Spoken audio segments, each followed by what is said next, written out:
또 이해하기 어려워도 깨닫기 어려워도 우리 가슴에 다가오기 어렵다 할지라도 주님 말씀을 정말 하나님 말씀으로 사랑할 수 있기를 원하고 또 주님 말씀을 그 깊이 있게 또한 생각할 수 있는 그러한 묵상이 일어날 수 있기를 원합니다.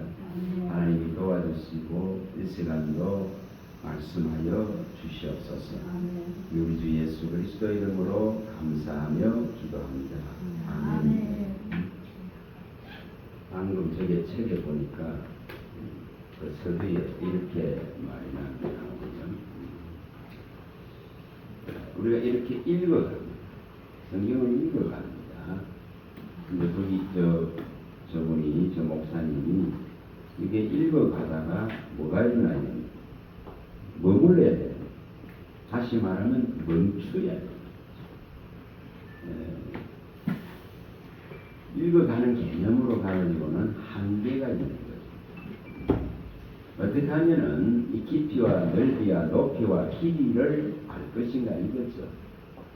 어떤 사물들을 대할 때에도 우리는 그 사물을 정말 제대로 알려면은 그 사물의 구성 요소들을 우리가 확실하게 알아야 그 성질이나 변화나 이런 것을 알 수 있듯이 이 길이와 높이와 넓이와 깊이의 어떠함을 깨달아 알아가고 바울 사도가 밝혔습니다.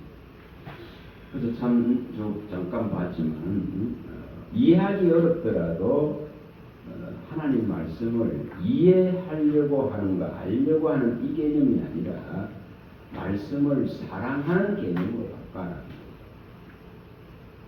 말씀을 정말 좋아해야죠. 이 말씀을 진짜 사모해야 되죠. 이 말씀을 정말 사랑해야 되죠. 그래야 우리 안에 머물죠. 그냥 이것을 우리가 학문을 공부하듯이 공부하려고 하는 개념이 되어지면 이게 되질 않아요. 그래서 이해하지 못해도 깨닫지 못해도 이것을 사모하고 사랑함을 통해서 이것이 어느 날 이루어지는 거예요. 분명히 이루어집니다. 지난번에 한번 말씀드렸듯이 초창기에 저에게 주신 그 말씀들은 지금 다 이루어져 있는 걸 제가 보거든요. 무슨 뜻인지 알지 못해요. 이해하기 어려워요. 왜 이런 말씀을 하시는지 깨닫기도 어려워요. 그러나 그것이 실현되어져 있는 것을 지금은 알죠. 제가 한 20년 전에 주실 때에 이런 부분들을 이해하기는 어려웠습니다. 이게 무엇을 이루려고 이런 말씀을 하실까? 그게 어렵습니다. 너는 오늘날 가만히 있어 하나님의 구원하심을 보라 하는 이게 도대체 무슨 뜻인지 또 이것이 내 삶하고 어떤 밀접한 관계를 가졌는지 이걸 깨닫기가 어렵습니다. 이해하기가 어렵습니다. 그러나 이 주신 분이 이것을 주시기 때문에 다시 말하면은 강렬하게 제게 감동으로 이 말씀이 들어오고 들려지기 때문에 나타나기 때문에 이 말씀을 주신 것으로 받는 것입니다. 그래서 이런 것이 이제 일어날 때에 정말 너의 삶에 부끄러움과 수치를 면하게 될 것이라는 여호와를 바라면은 수치와 부끄러움을 당치 않을 것이라. 이런 어떤 말씀들을 하나님이 주셨을 때에 또 정말 새로운 일을 하나님이 행할 것이다. 새 일이 나타날 것이다. 새 일을 행할 것이다. 이렇게 광야에 길을 내고 사막에 강을 대시는 이런 일이 일어날 것이다. 근데 이 일이 구체적으로 어떤 일인지 어떤 방법으로 어떻게 내 삶의 변화가 일어날지 이해하기 어렵습니다. 이해하기 어렵죠. 근데 이것을 하나님은 시행하시려고 주시는 거예요. 그리고 이는 이방의 빛이라 나의 구원을 베풀어 땅끝까지 이르게 하리라. 이런 말씀을 이제 주시는 거예요. 이런 말씀들이 또 이렇게 지혜와 총명과 모략과 재능과 지식과 여호와를 경외하는 영을 부어주시 이렇게 말씀을 하십니다. 또한 너를 정말 이 감옥 같은 흑암의 근세에 있는 이 세상 속에서 감옥과 감방이라는 표현을 썼습니다. 이 눈을 진짜 뜨게 해서 이 흑암의 세력에 잡혀있는 감옥과 감방에 있는 인생을 이끌어낼 것이다. 이렇게 말씀합니다. 이것이 어떤 방법으로 어떻게 이루어질지는 알 수 없습니다. 내가 너를 구속하고 지명하고 불른 날이 너는 내 것이라고. 그런데 이것이 어떤 방법으로 이해되고 어떤 방법으로 실현되고 어떤 방법으로 내 삶에 나타날 것인지는 알 수가 없어요. 근데 이렇게 이제 말씀을 주십니다. 그리고 내가 너를 이 태에서 이렇게 먼저 나오기도 전에 구별하고 성별하고 택했다는 그 말씀을 주시면서 이렇게 너의 입술을 칼같이 날카롭게 하고 갈고 덮은 화살같이 해서 전통에 감췄다가 하나님이 이스라엘로 정인으로 종으로 쓰시겠다는 말씀입니다. 그럼 이것이 어떻게 실현될지 알 수 없죠. 그런데 이러한 이제 이 말씀들을 주십니다. 특별히 에레미야 1장 5절에서 여기 12절에 나와 있는 또 여기 18절에 나와 있는 이런 말씀들을 주십니다. 이게 제가 초창기에 다 받은 말씀들이에요. 그러면은 내가 너를 누구에게 보내든지 너는 가라. 무엇을 명하든지 너는 가서 말하라. 내 말을 일수에 두겠다.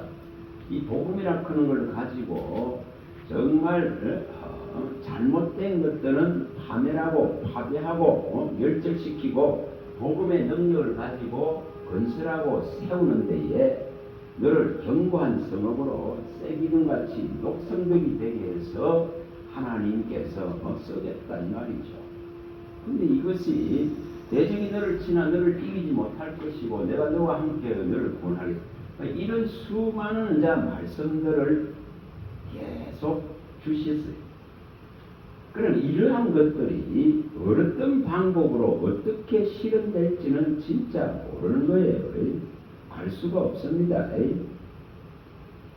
그런데 이것이 우리가 이사야 60장에도 잘 나오죠. 1절에 5절에 일어나서 빛을 발해라 합니다. 너희와의 영광이 네게 임했다고 합니다. 열방의 재물과 바다의 풍부를 주셔서 저 먼 곳에 원방에서 아들 딸들이 안겨온다. 그리고 분명히 너는 작은 자가 천을 이루고 약한 자가 강국을 이룬다. 이러한 수많은 이런 말씀들을 하나님께서 이제 주기시는 거죠. 그러면 이 말씀들을 우리 정말 이해하기 어려워요. 또 때로는 정말 이 죄를 나는 나를 위하여 너의 죄를 도말해버리겠다. 정말 너의 죄를 기억도 하지 않겠다고 합니다. 또 에레미야서에 나오는 이런 정말 새 언약이라는 것을 실현하겠다. 새 언약을 실현하겠다. 하나님의 법을 너의 생각과 마음에 기록해서 너는 내 백성이 되고 나는 너의 하나님 되고 너의 죄를 기억도 하지 아니하고 하나님을 이제 알게 될 것이라는 이런 말씀들을 주십니다. 또 여기 에스겔서의 이 36장에 나오는 25, 27절이나 37장에 나오는 이런 중요한 말씀들을 주십니다. 분명하게 하나님께서 깨끗하게 정결하게 하셔서 돌같이 굳은 그런 마음들을 없애고 부드러운 마음을 주어서 하나님의 이 법이 이제 우리 안으로 들어오는 계명입니다. 그래서 분명하게 영원한 처소와 영원한 성소를 삼겠다는 약속들입니다. 이거 정말 이해하기 굉장히 어려워요. 이 에레미야 50장 5절이나 이런 부분들 영원한 여호와의 이 언약, 약속의 말씀과 연합을 하라는 이런 것이 이렇게 이제 주시는데 이것을 이해하기는 어렵습니다. 이것이 어떻게 진행될지도 모릅니다. 미래의 일입니다.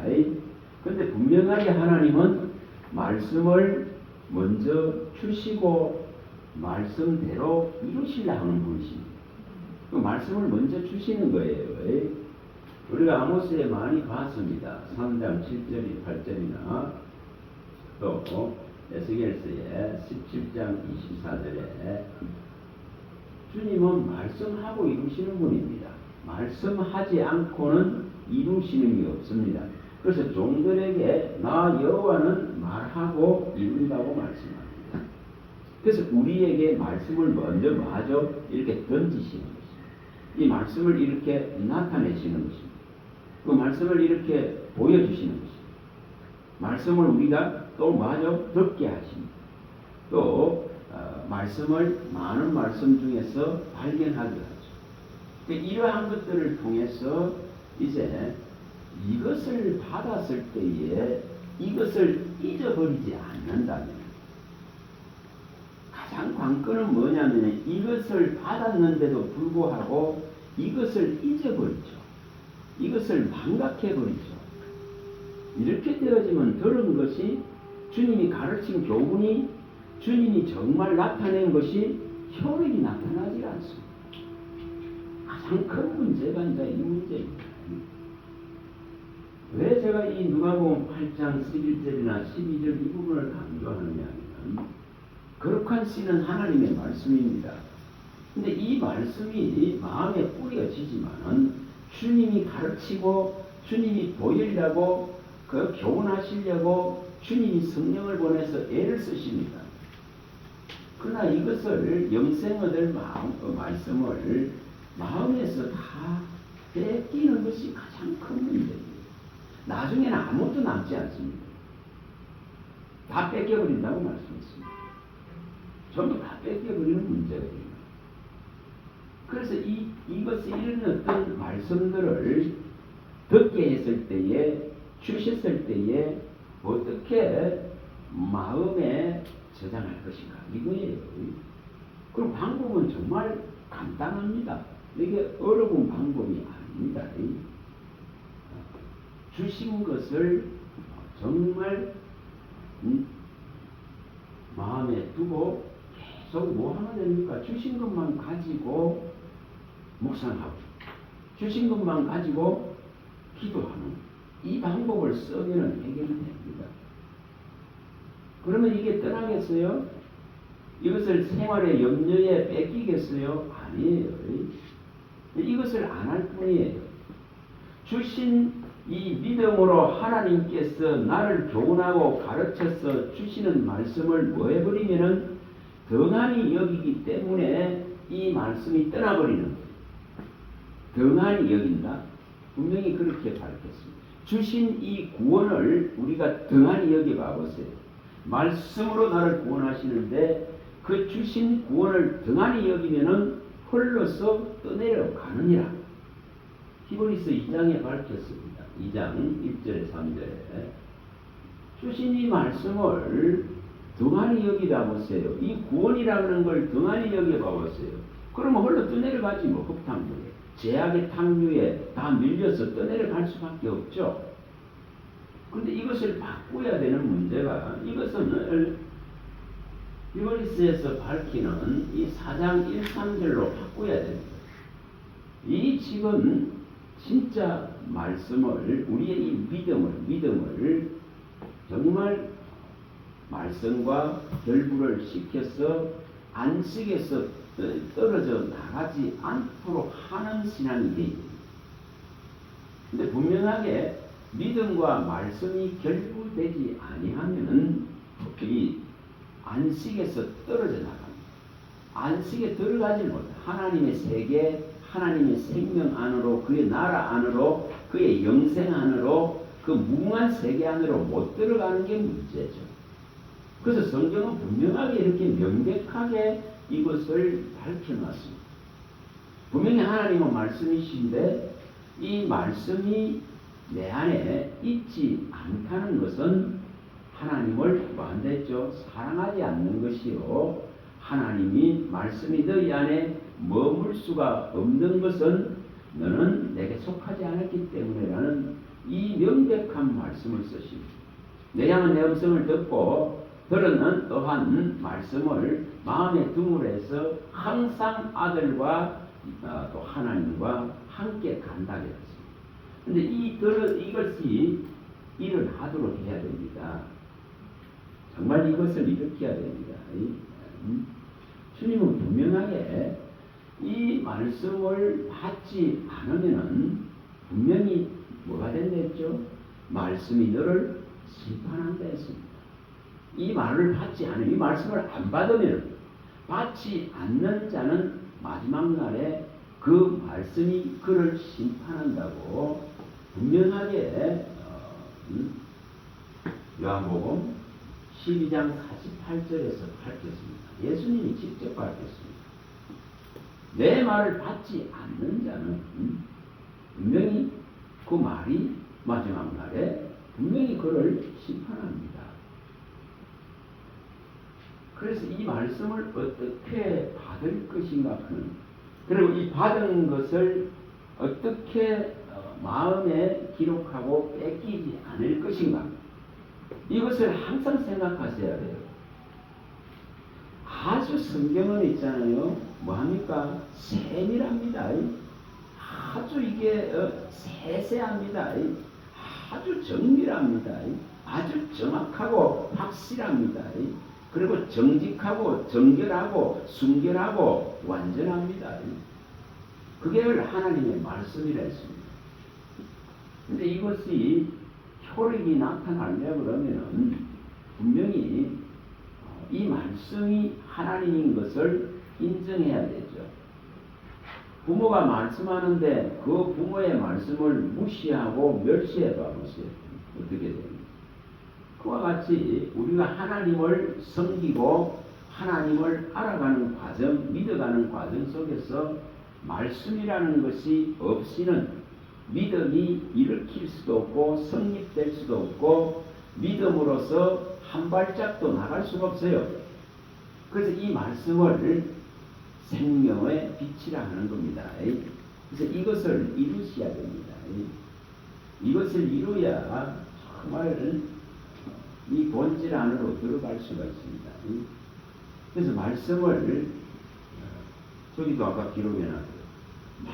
많이 이렇게 알고 많이 읽고 이런 개념의 문제가 아니고 어떻게 하면 이 말씀이 실현될 것이냐의 문제죠.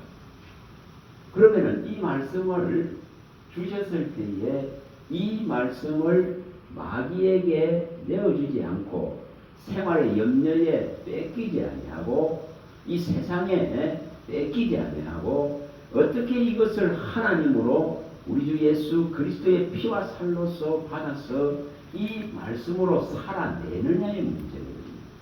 그래서 이 말씀으로 살아내야 되는 거예요. 그러면 이 한 말씀 한 말씀을 받았을 때에 이 말씀을 진짜 이것이 실현되고 이루어지기를 사모해야 되죠. 그걸 말씀을 사모한다, 사랑한다는 겁니다. 주셨는데 받은 사람이 이것을 등한히 여긴다. 주셨는데 받은 사람이 이것을 무시해 봐보세요. 아무 일도 일어나지 않습니다. 그러나 이 말씀이 실현되고 성취되고 이루어져서 하나님 앞에 영광을 돌리기를 원하면 분명히 하나님은 이 말씀을 나의 삶 속에서 이루어갑니다. 이것을 성취해 갑니다. 실현해 갑니다. 그래서 이것을 이제 보게 되는 거죠. 그래서 이 말씀들이 이런 지금 주신 수많은 이런 말씀들이 제게는 지금 다 이루어져 있는 걸 봅니다. 이게 다 초창기에 주셨던 말씀들이에요. 그래서 이런 것이 어떻게 하면 일어날까? 이런 문제죠. 어떻게 하면 이것이 실현될까 하는 이런 문제죠. 그래서 많은 말씀을 아는 것이 문제가 아니고 정말 주신 말씀을 어떻게 붙잡고 주신 말씀을 어떻게 끝까지 믿음으로 가지고 나가고 주신 말씀을 망각하고 잊어버리지 아니하고 이 말씀대로 이루어질 것을 믿습니다 하고 이 말씀을 가지고 하나님께 구하게 됩니다. 그래서 말씀을 가지고 기도하게 됩니다. 다른 걸로 기도하는 게 아니에요. 주신 이 말씀은 명백히 나를 향한 하나님의 진실한 진리의 뜻입니다. 그리고 이것이 내게 실현되기를 구할 뿐이에요. 내게 이것이 이루어지기를 구하죠. 그러면 이 주신 말씀이 마음에서 떠나겠어요? 계속 이걸 구할 수밖에 없잖아요. 계속 구할 수밖에 없죠. 그러면 이것이 기억에서 사라지질 않겠죠. 또 마음에서 사라지질 않겠죠. 또 생각에서 소멸되질 않습니다. 그래서 이것이 이제 계속 되는 거예요. 그래서 제가 어제도 신학교에서 그런 말을 했습니다. 많은 것을 읽고 읽으려고는 개념이 아니라 정말 적어도 이 종의 길을 갈 사람들이라면 한 달에 이게 19절의 말씀이라도 하나님으로부터 받는 훈련을 해요. 받는 훈련. 뭐 한 달에 한 말씀이라도 괜찮아요. 주님이 내게 가장 필요한 말씀을 주시기를 청하는 거예요. 그걸 주시기를 청할 때에 분명히 예배의 때에 설교를 들을 때에 찬양을 할 때에 기도를 할 때에 하나님은 그 주시고자 하는 말씀을 강력하게 나타내기 시작합니다. 강력하게 내게 보여지기 시작하는 거죠. 이것을 받는 훈련을 계속하는 거예요. 받은 것이 있어야만이 이 받은 것을 가지고 하나님께로 나가는 이제 신뢰가 일어나고 하나님을 의지하는 말씀으로 의지하고 의뢰하는 이제 신앙이 일어나기 시작합니다. 그래서 주신 이 한 달에 한 구절만 해도 돼요. 한 구절만 해도. 한 구절만 해도. 그러면 이 주신 것에 머문다. 저기다가 머문다는 말을 썼더라고요. 묵상은 이렇게 지나가듯이 지나가 버리면 되는 게 아니에요. 이 말씀에 내 눈이 가고 내 마음이 가고 내 영혼이 끌려져서 그 말씀에 깊이 머무는 것입니다. 이것을 이루는 거죠. 그러면 이 말씀이 절대 떠나질 않습니다. 그래서 주신 말씀을 가지고 하나님께로 계속 나가게 됩니다. 주신 말씀을 가지고 하나님의 의도와 뜻과 의중을 계속적으로 일으키게 되죠. 이것을 누가 실현하느냐 이겁니다.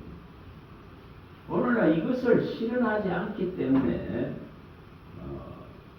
이게 수십 년이 지나도 말씀이 마음에 머물 수가 없는 문제가 발생됩니다.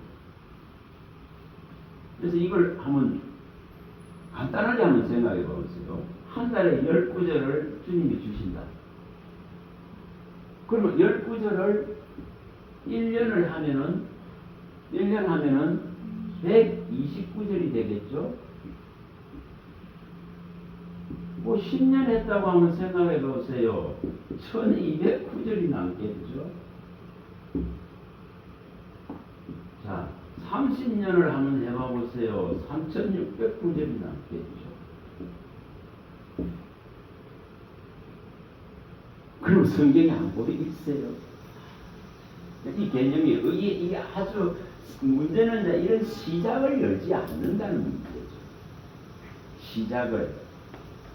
시작을 열면 되는데 시작하지 않으면은 아무 일도 안 일어나는 거예요.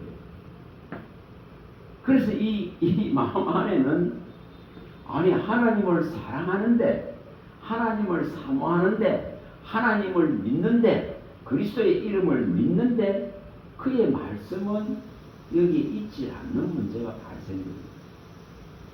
그걸 주님은 분명히 내 말이 너희 안에 머물 곳이 없는 것은 너희들이 내게 속하지 않았기 때문이라고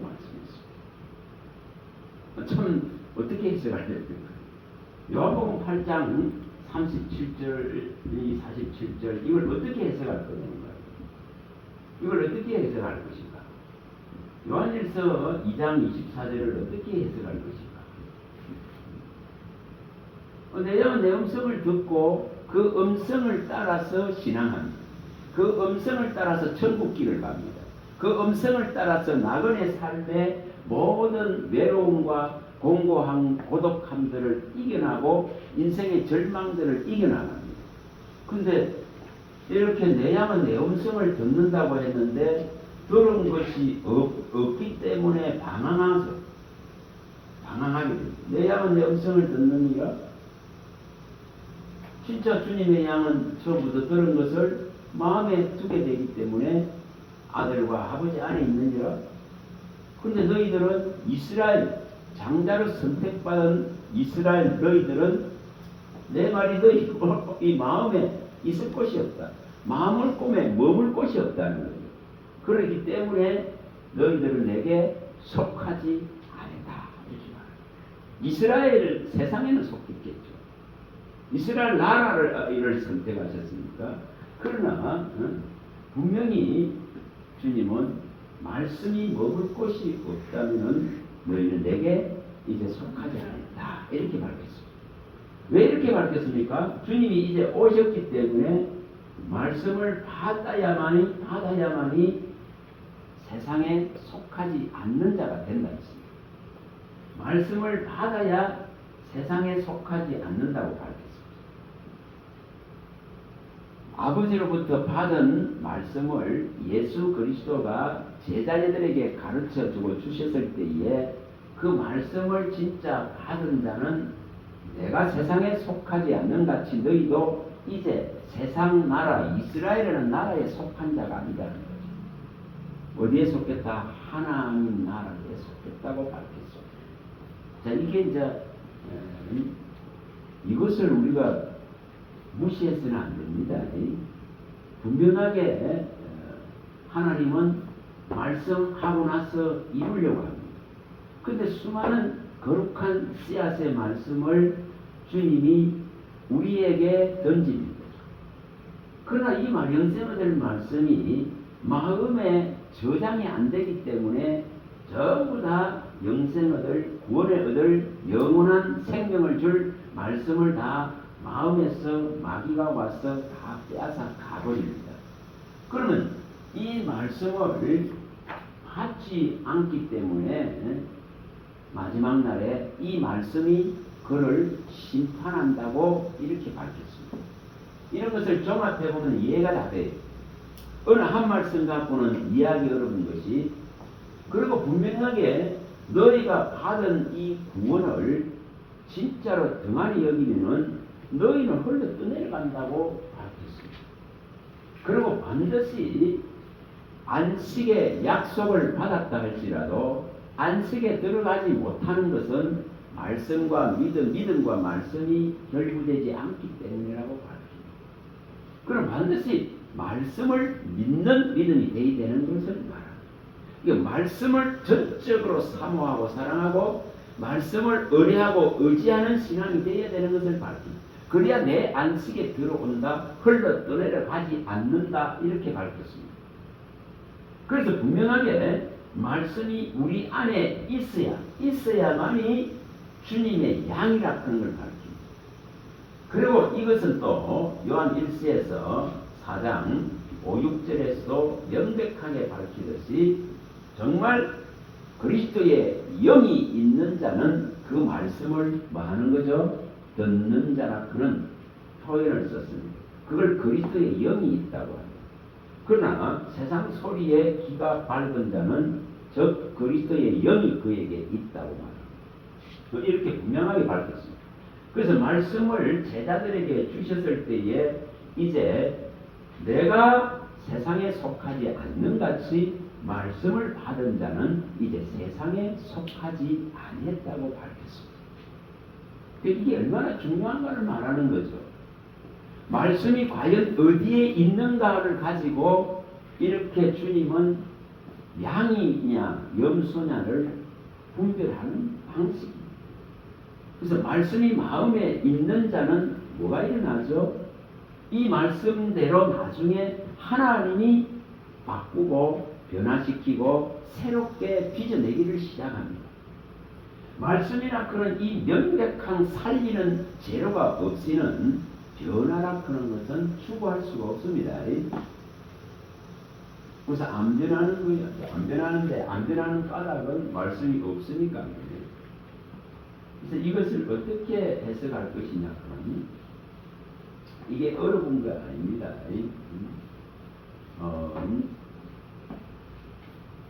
예를 들어서 한 달에 한 말씀을 받는다 해도 12단 하면 12구절을 받겠죠. 야, 이 12구절이 하나님입니다 하고 믿음을 일으키기 시작합니다. 이것을 평생을 받는다고 생각해 보겠어요. 믿음의 평생을 했는데 이 말씀이 마음 안에 있지 않다면 이것이 문제죠. 이게 문제예요. 그래서 말씀대로 되는 신앙, 왜 고린도전서에 15장 3, 4절에 밝히듯이 또 사도행전 27장 여기 15절에 밝히고 에스겔서 22장 14절이나 이런 데에 밝히는 내용들이 분명하게 말씀대로입니다. 말씀대로 예수님이 오시죠. 말씀대로 죽으시고 말씀대로 살아나시고 말씀대로 다시 오실 분이십니다. 또한 주님은 바울 사도에게 어떤 상황 속에서 유라굴라의 광풍 속에서 하나님이 내게 말씀한 대로 될 것을 믿는다 했습니다. 하나님 내게 말씀한 대로 되는 거예요. 그래서 말씀하시고 이루시는 하나님이신데 말씀이 없으면 어떻게 이룹니까? 이룰 수 없습니다. 그래서 우리는 지금 신앙을 하고 믿음을 일으키는 모든 근본의 토대들을 말씀으로 삼아야 됩니다. 이렇게 해야 이게 건전한 믿음으로 바른 믿음으로 성장이 일어나고 성숙이 일어나고 분명하게 새 생명으로서 영생 얻을 자로서 명백하게 설 수가 있습니다. 이것을 어떻게 일으킬 것인가?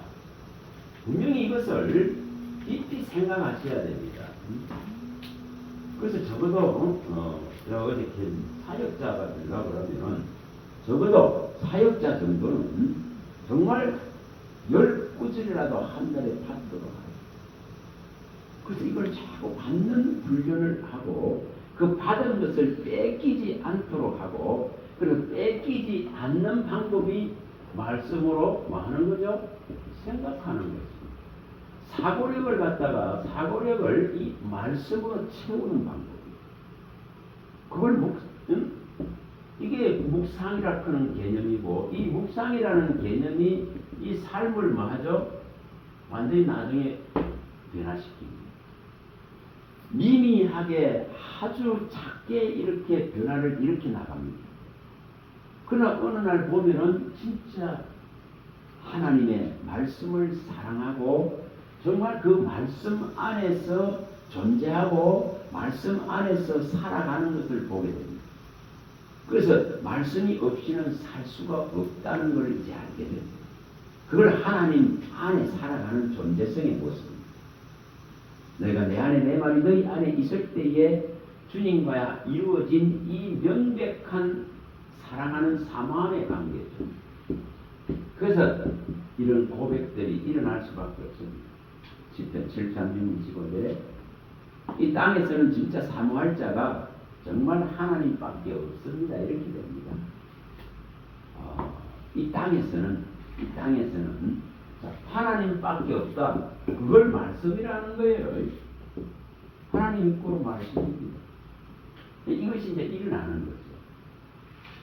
또한 나의 소망도 이 하나님밖에 없습니다. 그게 말씀이 되는 거죠. 이게 이제 그래서 말씀 자체가 뭐를 일으킵니까? 생명을 일으킵니다. 이 생명은 곧 영생이 되죠. 영원한 생명이 됩니다. 이것이 분명하게 일어납니다.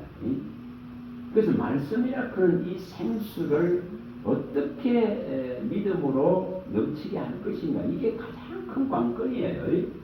요한복음 7장 37, 38절에 말씀한 이걸 누가 일으키느냐의 문제예요. 나를 믿는 자는 그 배에서 생수의 강이 흘러난다 하셨는데 분명히 이것을 누가 이루느냐의 문제예요. 누가 이것을 실현하느냐의 문제예요. 왜 마지막 당부는 계시록 22장 17절에 이 마지막 당부는 분명히 성령과 신부가 당부합니다. 성령과 신부라 했습니다. 이 신부는 하나님 나라의 신랑 되신 예수님과 같이 있는 신부들이죠. 그래서 성령과 신부가 마지막에 외치는 말씀이죠. 듣는 자는 보라 할 것이요, 목마른 자는 보라 할 것이요, 원하는 자는 값없이 와서 생명수, 이 생명수를 마음껏 이걸 마시라는 거. 이거 생명수, 이거 이 생명수가 많습니다 말이에요. 이 생명수를 우리가 들어와야 목마름이 없어져요. 갈증이 없어지죠. 기근이 없어지는 문제예요. 자, 이것은 계시록 7장 17절에도 밝혔습니다. 7장 17절에도 어린 양 예수 그리스도께서 생명수 샘으로 인도하신다 이렇게 밝혔습니다. 생명수 샘으로 인도해서 우리 눈에서 눈물을 씻기신다고 밝혔습니다. 그럼 누가 지금 믿음을 가지고 이 생명수 샘을 열 것이냐의 문제예요. 생명수 샘을 열어야 되는 문제입니다. 다시 말하면 구원의 이 우물인 말씀의 샘을 열어야 돼요. 구원의 우물이라 그런 표현을 썼습니다. 이사야는 왜 이것을 열으라고 했는지, 이 구원의 우물을 열어야 됩니다. 이사야가 이사야 58장에 밝히는 11절에 밝힌 이 마르지 않는 이 샘을 열어야 됩니다. 분명히 열어야 됩니다. 물된 동상 같고 물이 마르지 않는 샘이라는 표현을 썼습니다. 이 마름이 없는 샘입니다. 이 구원이라 그런 구원의 물이죠. 우물이죠. 우물. 이걸 열어야 되는 문제죠. 에레미야는 어떻게 표현했습니까? 근데 이것을 열 생각은 안 하고 전부 자기 이거 우물, 이 자기 그러니까 웅덩이를 자꾸만 활약하는 이 미련한 신앙을 한다고 말합니다. 이거가 다 내 웅덩이 갖고 되는 문제가 아니에요. 내 삶에 내 웅덩이를 아무리 내가 내 실력으로 채워봐봐야 이것은 보이지 않는다 했습니다. 터진 웅덩이. 그런데 이걸 어떻게 여느냐의 문제죠. 이 샘을 어떻게 여느냐. 이사야가 밝히듯 이사야 41장 18절에 밝힐 때도 이 샘물을 어떻게 여느냐. 이 샘물의 근원을 어떻게 여느냐의 문제입니다.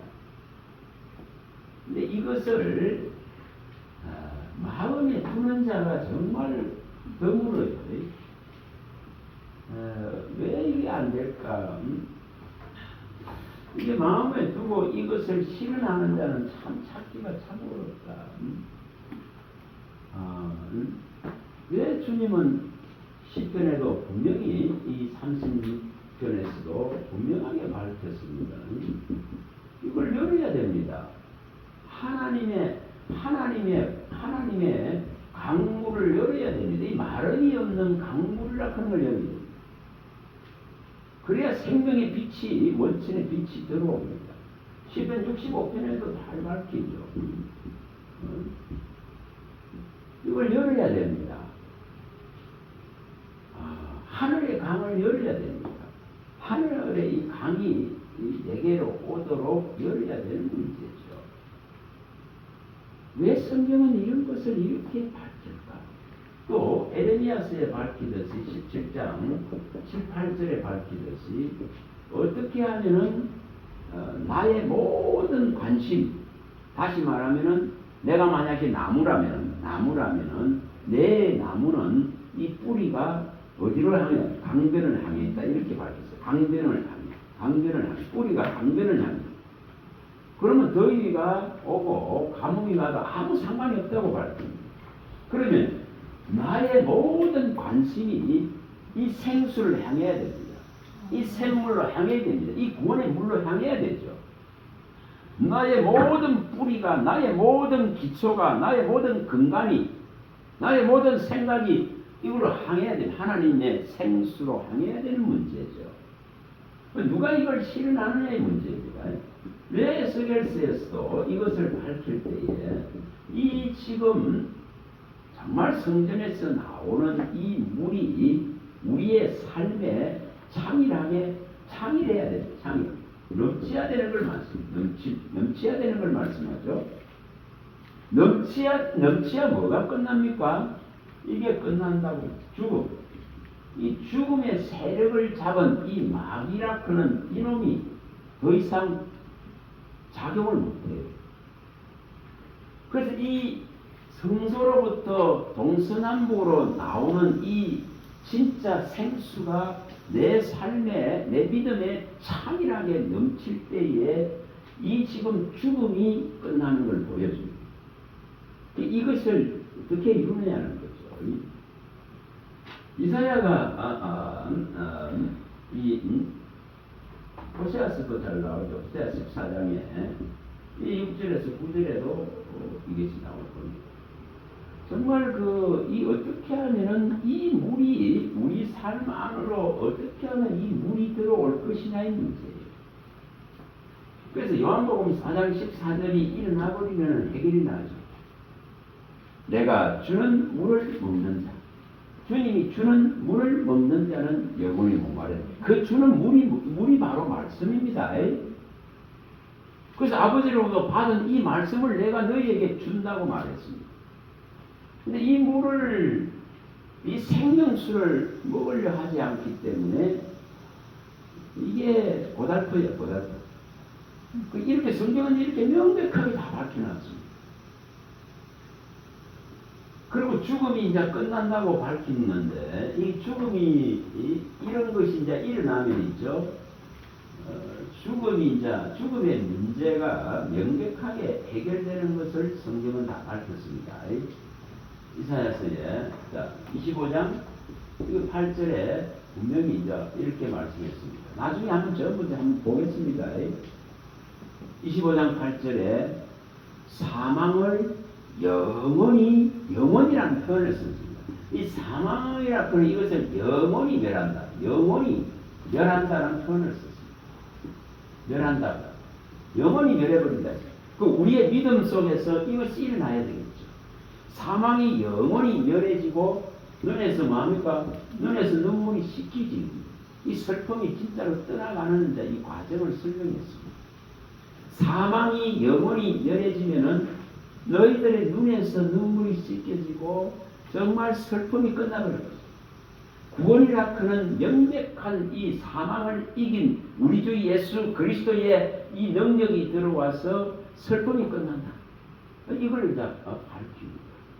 그래서 사망을 히브리서에 우리가 2장 14, 15절에 밝히듯 이 지금 사망의 세력을 잡고 흔드는 이 마귀를 주님께서 멸하시는 거예요. 그래서 죄의 종살이의 삶이 끝난다고 말하는 거예요. 그걸 어떻게 하면 이렇게 죽음의 세력을 잡은 마귀를 주님의 권세로 멸하신다는 표현을 썼습니다.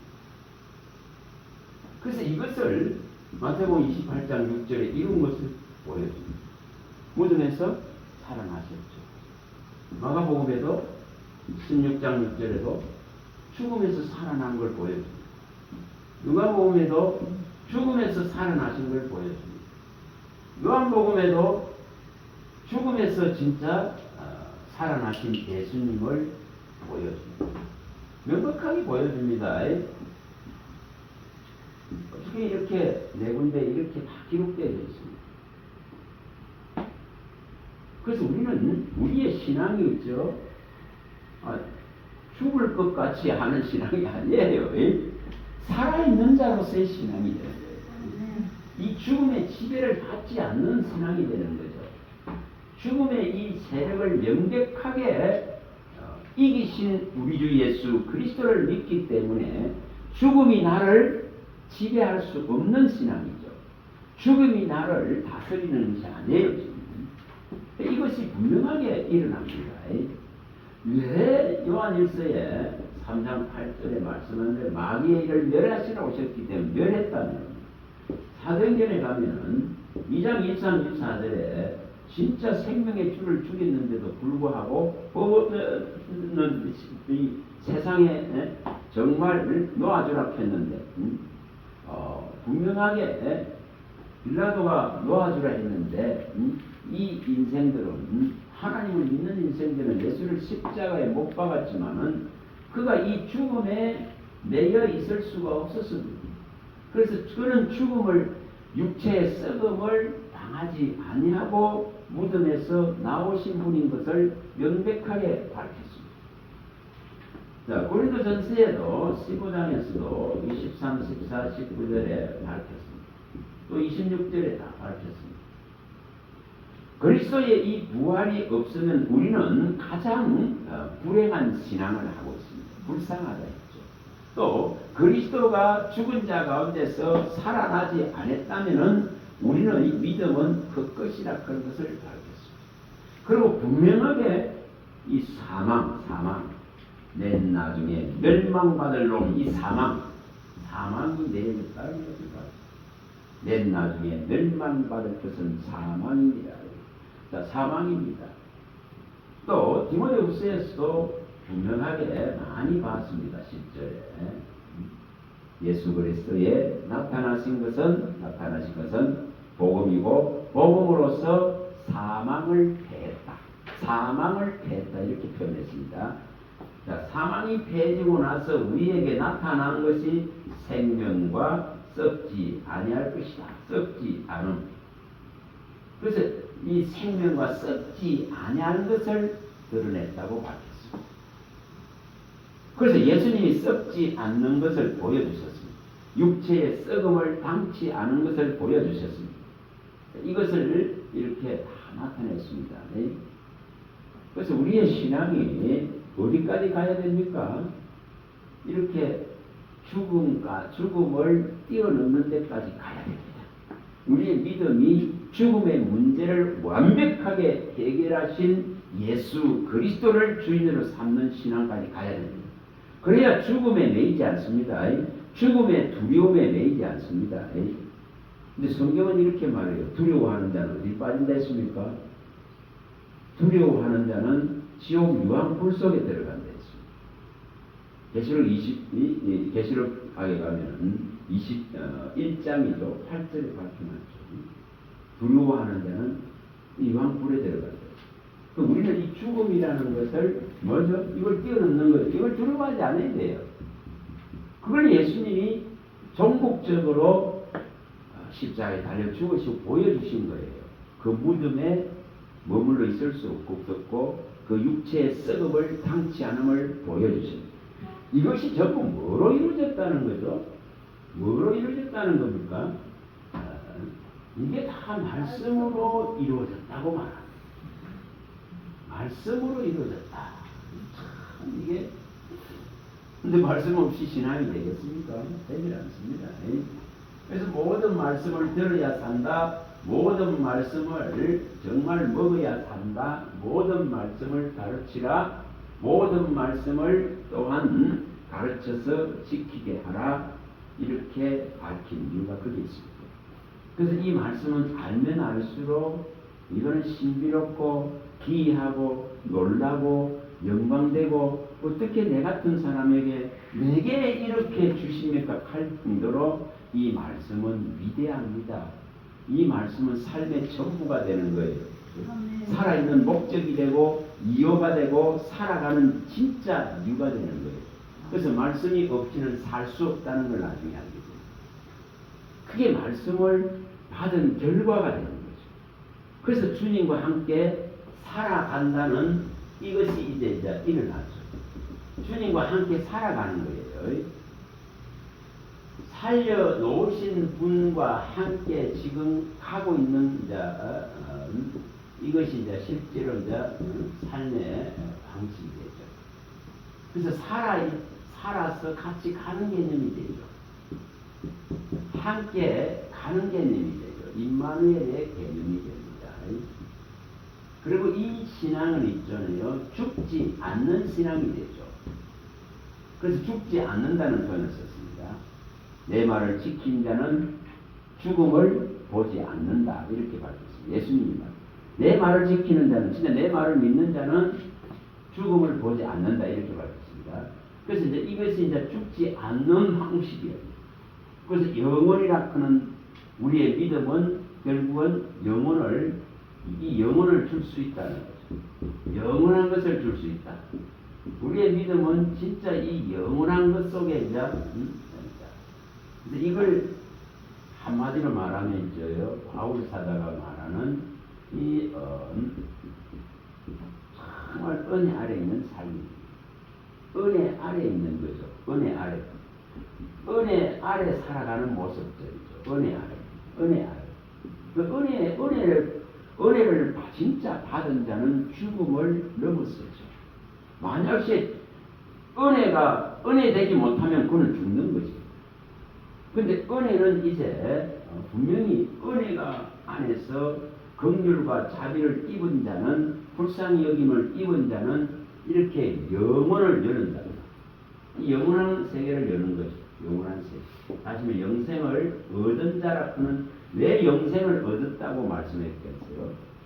영생을 얻었다는 표현을 왜 썼는지를 이해를 하셔야 돼요. 이 죽은 자에서 끝났다는 표현을 예수님이 말합니다. 영생을 얻었다는 표현을 썼습니다.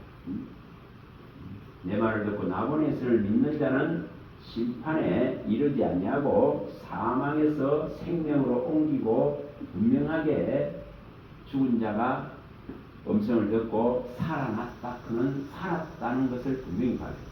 그리고 살았다는 것은 그의 양이 되고 그의 음성을 이제 지속적으로 계속적으로 받아들이고 듣고 그 음성을 따라서 살아가는 거예요. 그래서 이 땅에 살아도 뭐가 일어나죠? 이 땅에 살아도 계시록에 말씀하는 이것이 일어나는 거예요. 이것이 일어나는 겁니다. 계시록에서 말씀하는 이게 분명하게 일어납니다. 왜 이렇게 말씀하시실까? 고로새서에 일어나는 이것이 분명합니다. 이것이 분명합니다. 계시록 11장 15절에 말씀한 대로 세상 나라가 예수 그리스도의 나라가 되는 거예요. 내가 지금 믿음으로 이걸 이루는 거예요. 세상 나라가 예수 그리스도의 나라가 되어서 이 복음 안으로서 즐거움으로서 왕노를 하게 됩니다. 정말 그의 나라와 제사장이 되어서 왕노를 하게 된다고 말합니다. 그리고 이 흑암의 건세에서 아들의 나라로 옮겨졌다고 밝힙니다. 바울사가 옮겼다. 그래서 옮겨졌죠. 자, 그걸 갖다가 성경은 땅에 속하지 않았다. 세상의 나라에 속하지 않았다. 하나님의 나라에 속한 자다. 그걸 이 에베소서에서는 2장 19절이죠. 에베소서 맞습니까? 2장 19절이죠. 빌립보서입니까? 빌립보서인가? 빌립보서 2장 19절에 성도 빌립보서입니까? 우리는 이제 외인이 아니요 하늘의 시민이고 성도. 에베소서 2장 19절입니까? 우리는 분명히 성도라는 표현을 썼습니다.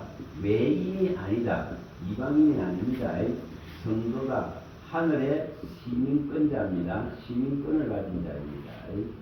이런 분명하게 이런 표현을 썼습니다. 이제 나그네가 아니에요. 외인이 아니에요.